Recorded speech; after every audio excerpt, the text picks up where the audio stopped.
Number 10. Overusing, "You're smarter than me." Have you ever heard someone constantly say, "You're smarter than me"? At first, it sounds like a compliment, a way of admiring another person's intelligence. But if you listen closely, when this phrase is repeated too often, it isn't admiration, it's insecurity wearing a mask. People who use this line are often not trying to uplift you. They're trying to lower themselves before you notice their flaws. It's a preemptive strike. By labeling you as the smarter one, they protect themselves from judgment, criticism, or comparison. It's a way of saying, "Don't expect too much from me because I've already admitted I'm not as good." This habit also reveals a deeper fear, the fear of being overlooked or dismissed. If someone truly admired intelligence, they would celebrate it without dragging themselves down. But the constant repetition of this phrase becomes a signal. They are measuring their worth only by comparison. Instead of building confidence, they chip away at their own self-image, hoping that humility will protect them from rejection. Ironically, instead of being seen as modest, they come across as insecure, always placing themselves a step below others. And here's the twist. Genuine confidence doesn't require ranking intelligence. Truly secure people can admire others without turning it into a hierarchy. So, when you hear, "You're smarter than me," again and again, know this. It's rarely about you. It's a quiet cry for validation,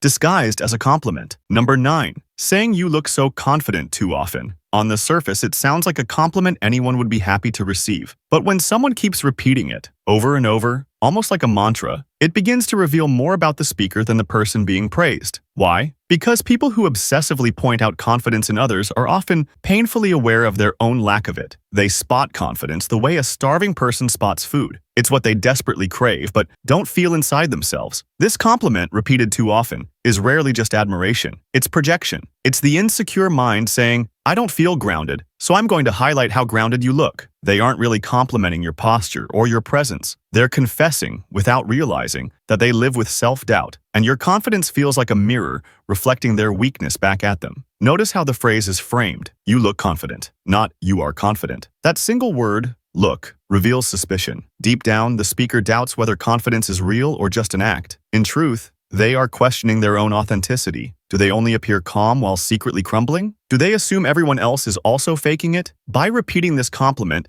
they are trying to reassure themselves that confidence is only skin deep, not a quality they truly lack. Here's the irony. People who are genuinely confident don't feel the need to constantly comment on it in others. They recognize it, respect it, and move on. But those who keep saying, "You look so confident," are stuck in comparison, hoping that by praising it in others, they can hide how lost they feel inside. So next time you hear this line on repeat, don't just take it as flattery. Hear it for what it really is. A whispered admission of insecurity disguised as praise. Number 8. Praising weight loss as main achievement. "Wow, you've lost so much weight." It's one of the most common compliments people give, and at first it seems innocent, even supportive. But when weight loss becomes the main achievement people praise, it reveals something deeper and often darker about the speaker. Because by focusing only on physical change, what they're really saying is, "This is the only improvement I value in you." And that thought doesn't come from strength, it comes from insecurity. People who obsessively praise weight loss are usually tangled in their own struggles with body image. They place enormous value on appearance, because deep down, they judge themselves harshly by the same standard. Every time they highlight someone else's shrinking waistline, they are unconsciously exposing their own fear of being judged, rejected, or unloved for their body. It's less about celebrating your discipline and more about projecting their private war with the mirror. There's also another layer. When people only notice weight loss, they're revealing how little they look beyond the surface. They're admitting that in their worldview, worth equals looks. Instead of appreciating qualities like resilience, kindness, or creativity, they cling to the most visible metric, the body. And by praising it so loudly, they try to distract from the fact that they secretly feel unworthy in other areas of life. The irony is brutal. Real confidence celebrates the whole person, not just the body they live in. When someone's first instinct is to gush about weight loss, it isn't proof of their care. It's evidence of their own obsession. What they fear in themselves, they spotlight in others. So the next time you hear, "Wow, you've lost weight," said with unusual intensity, remember this. It's rarely about your progress. It's about their insecurity, thinly veiled as admiration. Number 7. Constantly complimenting expensive items. "Wow, that's such an expensive watch. Your phone must have cost a fortune." These comments may sound like harmless admiration, but when someone constantly highlights the price tag of what others own, it reveals far more about their insecurity than about your belongings. Because beneath the compliment is a confession. "I measure worth through money, and I fear I don't measure up." Notice the pattern. People who fixate on expensive items rarely talk about design, craftsmanship, or function. They don't say, "That's a well-made watch," or "Your phone's camera is amazing." Instead, they spotlight cost, as if price alone is the defining feature. Why? Because deep down, they feel trapped in comparison. They fear that others with more wealth, more status, or more material comfort are automatically better. By complimenting expensive things, they try to signal respect, but it's really envy wrapped in flattery. This habit also reveals scarcity thinking. To the insecure mind, every expensive object is a reminder of what they lack. Instead of appreciating their own journey, they constantly look outward, using other people's possessions as proof that they are falling behind. The compliment becomes a mask, hiding jealousy, resentment, or a desperate wish to belong. And here's the irony. True confidence doesn't bow to price tags. Secure people may admire beauty, innovation, or taste, but they don't reduce value to cost. They see a person as more than the sum of their purchases. So when someone always says, "That must have been so expensive," what they are really admitting is this: I define myself by what I own, and I hope others don't see how small that makes me feel. The next time you hear such compliments, listen carefully. It's not your item they're obsessed with. It's the shadow of their own insecurity. Number 6. Overemphasizing someone's popularity. Everyone loves you. You're so popular. At first, it sounds like admiration.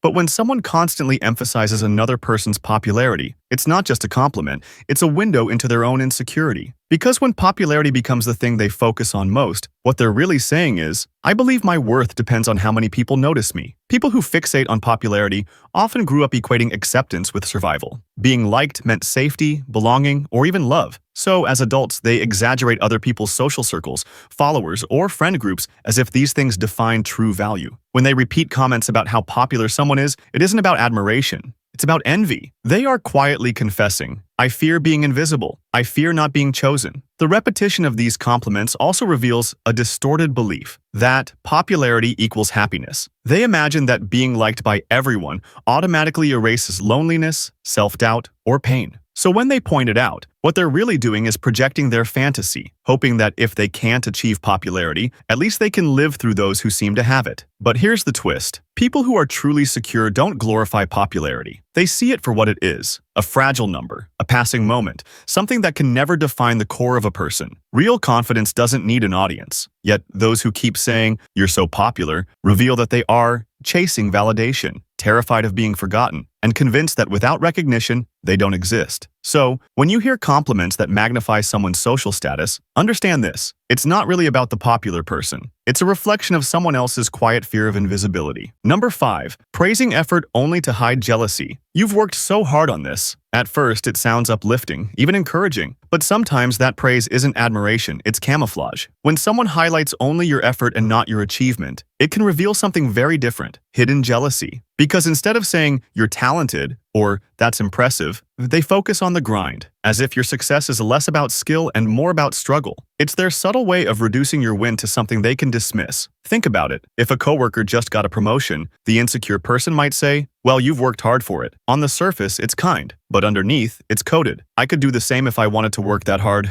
You're not better than me. You're just more desperate. The compliment, then, is really a shield, protecting their ego from admitting they feel left behind. This behavior stems from envy mixed with insecurity. By framing success as the result of effort alone, they avoid confronting the possibility that someone might be more capable, skilled, or naturally gifted. It's easier for them to think you're hardworking than to admit you're exceptional. And here's the irony. Truly confident people don't feel threatened by others' wins. They can celebrate talent without needing to minimize it. But those who constantly praise effort in place of achievement reveal a subtle bitterness. They want to be supportive, but their insecurity leaks through every word. So next time someone keeps repeating, "You worked hard on that," listen carefully. Are they really admiring your dedication? Or are they hiding the sting of jealousy beneath polite applause? Number 4. Giving compliments then downplaying self. You're amazing at this. Unlike me, I could never do that. On the surface, it looks like praise, someone admiring your skills. But when a compliment is immediately followed by self-deprecation, it isn't really about you. It's about them. This pattern, lifting you up only to drag themselves down, is one of the clearest signs of insecurity hiding in plain sight. Why? Because true compliments don't require comparison. If someone genuinely appreciates your ability,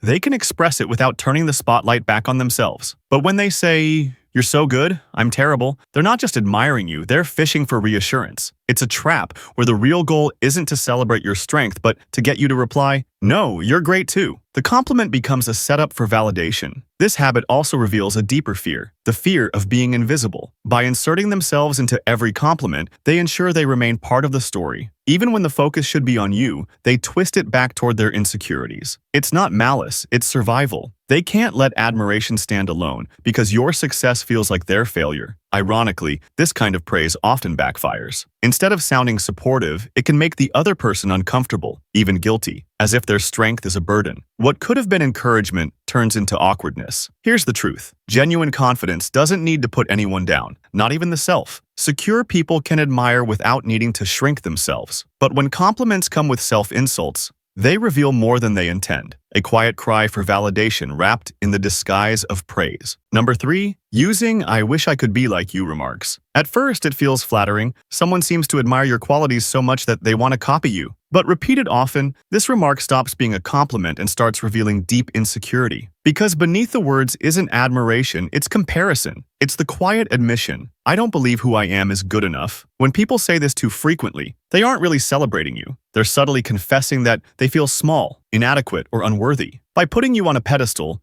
they justify their own lack of growth. It's easier to say, "I wish I could be like you," than to confront their own potential, effort, or responsibility. The statement becomes a shield. By framing you as extraordinary, they excuse themselves from ever trying. It also reveals a dangerous mindset, the belief that worth exists outside the self. By idealizing others, they shrink their own value, convincing themselves that their life is only meaningful if it mirrors someone else's. This is why the phrase feels hollow. It reduces both people. You get trapped in the role of the untouchable one, while they remain the not enough one. Truly confident people don't say, "I wish I could be like you." Instead, they might say, "You inspire me to improve," or "I admire this quality in you." Those words come from growth, not comparison. But when someone constantly repeats, "I wish I could be like you," it's not admiration, it's resignation. They've accepted a false limit using flattery as a mask for self-doubt. So the next time you hear those words, don't just take them as praise. Recognize them for what they often are: insecurity dressed as admiration, a silent confession of feeling less. Number 2,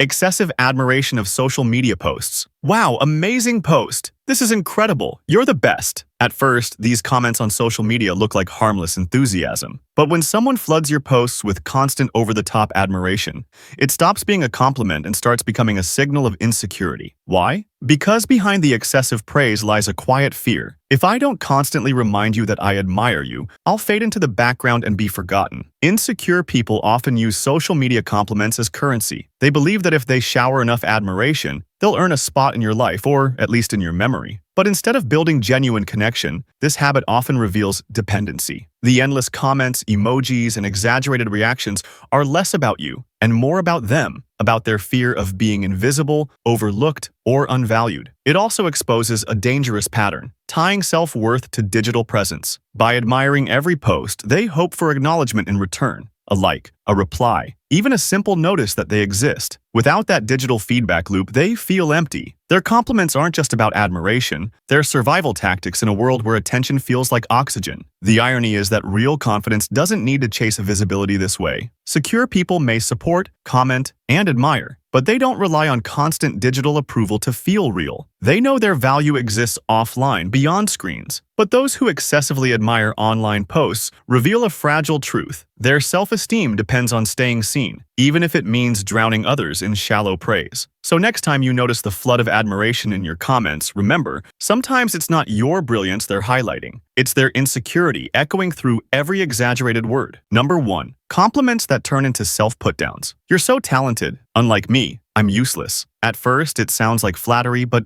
listen carefully. Compliments that instantly turn into self-putdowns are not really about admiration. They are confessions, a way of disguising insecurity as praise. On the surface, the person is lifting you up, but underneath, they are crying out, "Please notice me. Please reassure me, because I don't believe I have worth on my own." This pattern is dangerous because it twists the purpose of a compliment. A genuine compliment should leave the receiver feeling seen and appreciated. But when it's tied to self-criticism, it forces the other person into an awkward role. Instead of just accepting praise, they feel pressured to comfort, to disagree, to reassure. What looks like kindness is actually a trap, one that shifts focus away from you and back onto the speaker's fragile self-esteem. These self-put-down compliments reveal a constant comparison mindset. Instead of celebrating your strength, they highlight their weakness. as if life is a zero-sum game. If you shine, I must be dull. This belief doesn't come from humility, it comes from fear. Fear of irrelevance, fear of being overshadowed, fear of never being enough. And the irony? True humility never needs self-humiliation. Secure people can admire openly without dragging themselves down. But insecure people use compliments as bargaining chips, hoping that by lowering themselves, you'll be forced to raise them back up. It's not flattery, it's fishing. So the next time you hear a compliment wrapped in a self-put-down, don't just take it at face value. Recognize it for what it is, not a celebration of you, but a cry from someone drowning in self-doubt, trying to stay afloat through your reassurance.